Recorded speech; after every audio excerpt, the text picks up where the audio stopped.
This trip down to Waxhaw, North Carolina, it was a faith-filled experience. I met a ton of great mentors, tour guides, mission team staff, and maintenance guys like Paul DeBoy, Adam and Dan, and Mike, and other JAARS staff. JAARS mission to help the missionaries to deliver God's word to the most remote places on earth. It was a fruitful time, and I was deeply touched by how many men like Steve Russell, Craig Russell, and Tony, and a lot more people have served God for as long as they have. Dan and Mike and other JAARS staff.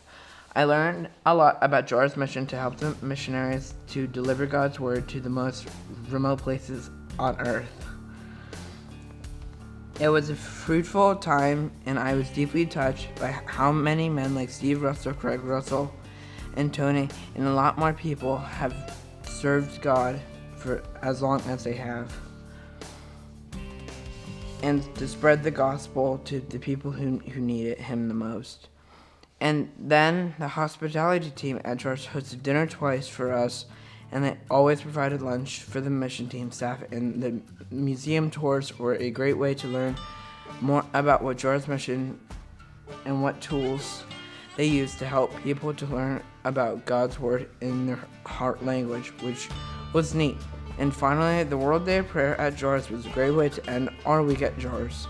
We got to sing some hymns to thank God and for what He has done for Wycliffe and JAARS, and pray for the people who need the world the most. I hope this presentation was a great motivation to you to think about attending next year's mission trip to Jungle, Aviation and Radio Services, or commonly known as JAARS.